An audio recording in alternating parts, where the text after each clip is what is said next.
Bismillahirrahmanirrahim. Assalamualaikum warahmatullahi wabarakatuh. Bapak Ibu, dalam video ini kita akan bersama-sama belajar tahapan penyusunan dokumen kurikulum program studi yang berorientasi pada outcome-based education. Tujuan dari video ini adalah Bapak Ibu nanti akan mampu menjelaskan, mengidentifikasi dan menjelaskan 4 tahapan utama penyusunan dokumen kurikulum program studi yang berorientasi outcome-based education atau OBE. Nah, untuk mencapai tujuan tersebut, maka kita akan berdiskusi 4 hal. Yang pertama, bahan kajiannya adalah profil lulusan program studi. Yang kedua, capaian pembelajaran lulusan. Yang ketiga, mata kuliah dan bobot SKS. Dan yang keempat adalah struktur dan peta kurikulum. Ketika kita berbicara tentang kurikulum yang berorientasi pada OBE, terkadang masih ada persepsi Bapak Ibu yang masih belum lurus. Sehingga dalam video ini yang kita gunakan sebagai rujukan terkait kurikulum berorientasi pada OBE atau Outcome Based Education adalah dari buku William J. Spady 1994.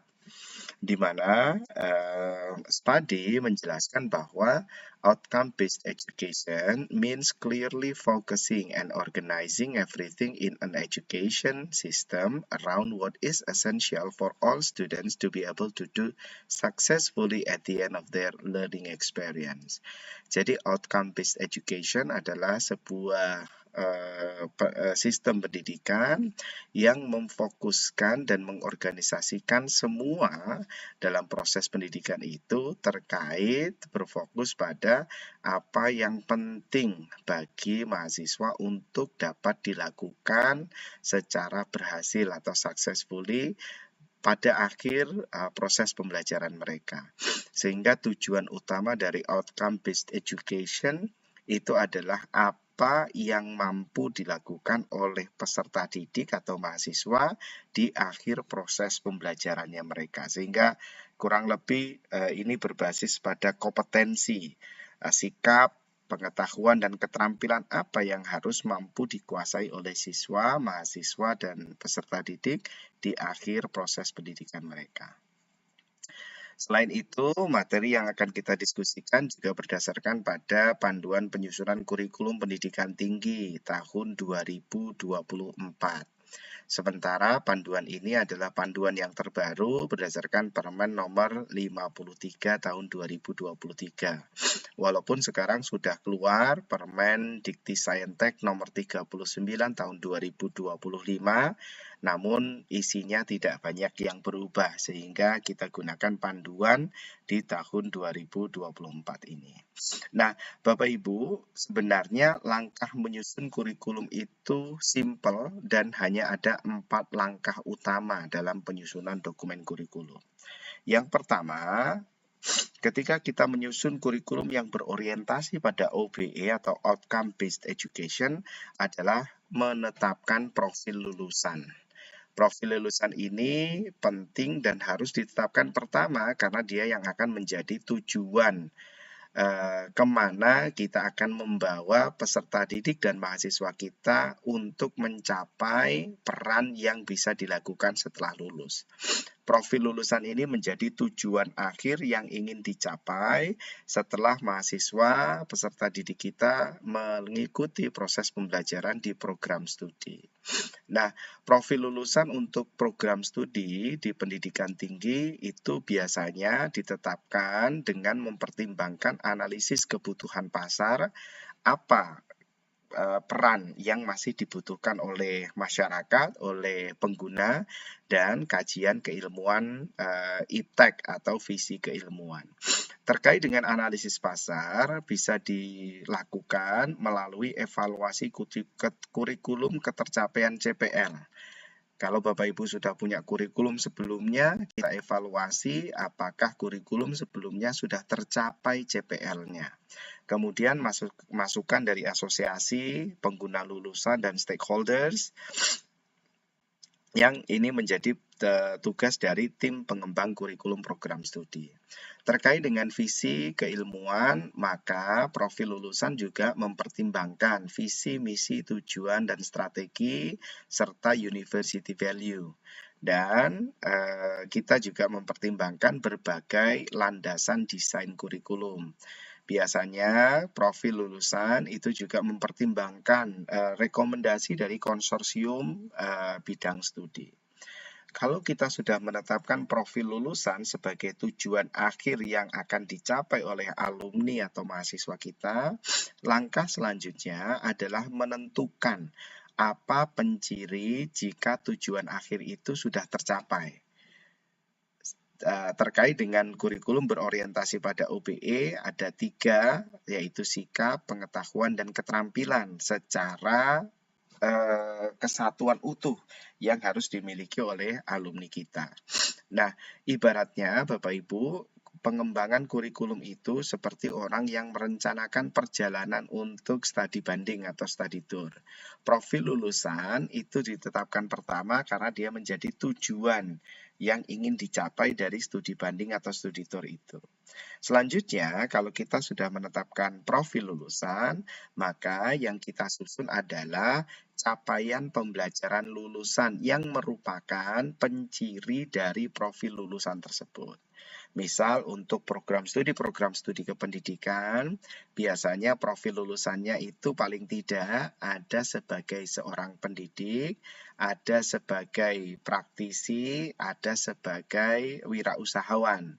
Maka rumusan capaian pembelajaran menyebutkan apa saja kompetensi yang harus dimiliki oleh seorang pendidik, seorang praktisi, seorang wirausahawan. Sehingga capaian pembelajaran lulusan pendidik itu sikapnya seperti apa, pengetahuannya bagaimana, dan keterampilannya apa saja yang bisa dilakukan. Dalam analogi saya seperti menyusun rencana perjalanan, maka capaian pembelajaran itu kalau kita profilnya misalnya kita ingin ke Jogja, kemudian ke Bandung, kemudian ke Semarang misalnya. Ada 3 profil lulusan atau 3 tujuan. Maka capaian pembelajaran lulusan itu adalah penciri bagaimana kita tahu kalau kita sudah ada di Jogja. Maka kita tahu kalau sudah ada di Jogja itu kalau sudah ada Malioboro misalnya. Kalau sudah ada gudeg, kalau sudah ada penciri-penciri yang lain dari Jogja itu sendiri. Nah, rumusan capaian pembelajaran lulusan itu biasanya melibatkan semua dosen untuk merumuskan capaian pembelajaran dari profil lulusan yang sudah kita tetapkan. Dan rumusan CPL itu mengacu pada KKNI. Kalau sarjana berarti KKNI level 6 melaksanakan. Kalau profesi berarti KKNI level 7 melaksanakan dengan profesional. Kalau KKNI 8 itu berarti untuk magister dan seterusnya. Mengacu pada kemampuan era 4.0 dengan literasi baru dan kebijakan pembelajaran di luar kampus. Nah, kalau sudah ada profil sebagai tujuan, peran, dan fungsi alumni kita sudah mengembangkan dan menetapkan apa penciri kompetensi yang harus dimiliki oleh profil lulusan, mencakup sikap, pengetahuan, dan keterampilan, maka langkah selanjutnya adalah untuk dapat menguasai capaian pembelajaran tersebut, maka apa bahan kajian yang harus dipelajari oleh mahasiswa kita. Sehingga langkah selanjutnya setelah punya CPL, mengidentifikasi bahan-bahan kajian apa yang harus dipelajari oleh mahasiswa untuk dapat mencapai CPL tersebut. Misal tadi CPL untuk pendidik, unsur sikapnya adalah seperti apa? Bertanggung jawab, kemudian menjunjung etika, bertakwa pada Tuhan Yang Maha Esa. Maka untuk mencapai CPL sikap tersebut, apa bahan kajian yang perlu dipelajari?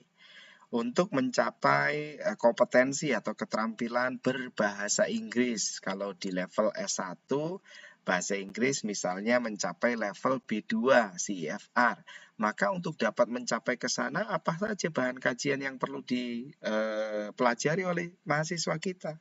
Nah, karena bahan kajian itu mungkin saja bisa luas dan dalam, maka untuk memudahkan mahasiswa kita menguasai dan mempelajarinya, kita organisasikan bahan kajian itu di dalam mata kuliah. Sehingga setelah profil lulusan, kita tetapkan rumusan CPL, dari CPL kita identifikasi bahan kajian. Nah, bahan kajian itu kita wadahi dalam bentuk mata kuliah yang nanti akan kita berikan bobot SKS-nya di masing-masing mata kuliah. Nah, setelah terbentuk bahan kajian dan mata kuliah, langkah selanjutnya adalah bagaimana kita bisa mengorganisasikan mata kuliah itu ke dalam masa tempuh kurikulum yang 8 semester. Sehingga organisasi mata kuliah itu bisa logis perkembangannya, mulai dari yang dasar, kemudian intermediate atau menengah, dan advance. Nah, di dalam organisasi mata kuliah itu ada namanya organisasi horizontal dan organisasi vertikal. Organisasi horizontal itu sebaiknya dalam menyusun struktur kurikulum tiap semester itu mata kuliah yang hampir sama pembahasannya. Misalnya kalau di mata kuliah program studi pendidikan bahasa Inggris itu ada English for Survivals untuk speakingnya. Misalnya kemudian reading for daily activities dan sebagainya. Sehingga organisasi mata kuliah, kumpulkan mata kuliah yang hampir sejenis satu tema itu di satu semester yang sama. Kemudian ke atasnya mata kuliah itu disusun berdasarkan tingkat kesulitan dan kompleksitasnya. Sehingga mata kuliah yang dasar itu diletakkan di semester-semester awal. Dan mata kuliah yang praktik, yang implementatif itu ditempatkan di semester-semester atas.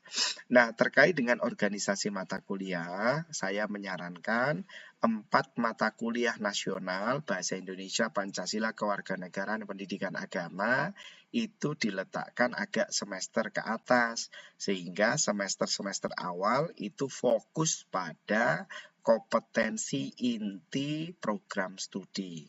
Sehingga kalau mata program studi fisika misalnya, maka di semester 1, 2, 3, 4 ya langsung mata kuliah yang mengandung bahan kajian yang berkaitan dengan keilmuan fisikanya.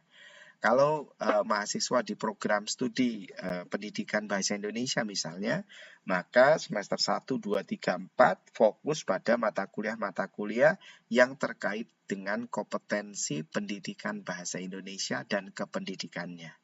Begitu juga kalau mahasiswa di program studi akuntansi, maka semester 1, 2, 3, 4, 5 sebaiknya mata kuliah core kompetensi akuntansi ada di sana. Nah, kompetensi-kompetensi pendukung juga kompetensi nasional itu bisa diletakkan di semester-semester atas sehingga itu akan melengkapi kompetensi utamanya di program studi. Baik, itulah Bapak Ibu 4 langkah menyusun kurikulum program studi di pendidikan tinggi. Yang pertama, kita tetapkan dulu profil lulusannya yang menjadi tujuan akhir dari program studi itu mahasiswanya akan berperan sebagai apa. Setelah ditetapkan profil lulusan, maka kita perlu mengembangkan dan menetapkan capaian pembelajaran lulusan yang merupakan penciri kompetensi dari profil lulusan yang harus dimiliki. Nah, CPL itu merupakan kesatuan dari sikap, pengetahuan, dan keterampilan dalam diri mahasiswa. Setelah kita mengembangkan CPL, dari CPL itu bisa kita identifikasi untuk mencapai capaian pembelajaran sikap, pengetahuan, dan keterampilan yang kita tetapkan, maka bahan kajian yang harus dipelajari oleh mahasiswa itu apa saja. bahan kajian ini nantinya akan kita wadahi ke dalam mata kuliah yang di setiap mata kuliahnya akan kita berikan bobot mata kuliah dalam bentuk SKS mata kuliah. Setelah punya profil, ada bahan kajian, ada kumpulan mata kuliah untuk mencapai profil lulusan, langkah selanjutnya adalah mengorganisasikan mata kuliah itu sehingga bisa tersusun kurikulum program studi yang baik, mulai dari kompetensi dasar, kompetensi pengembangan, dan kompetensi-kompetensi pendukung. Struktur kurikulum sebaiknya mata kuliah core kompetensi prodi diletakkan di semester-semester awal, dan mata kuliah pendukung itu bisa diletakkan di semester selanjutnya. Untuk masing-masing dari tahapan ini nanti kita akan bahas di video selanjutnya yang lebih details. Jadi ada 4 langkah penyusunan dan pengembangan kurikulum, penetapan profil lulusan, pengembangan capaian pembelajaran lulusan, mengidentifikasi dan menetapkan mata kuliah berdasarkan bahan kajiannya, dan yang terakhir adalah organisasi mata kuliah dalam struktur kurikulum dan peta kurikulum. Terima kasih Bapak Ibu. Assalamualaikum warahmatullahi wabarakatuh.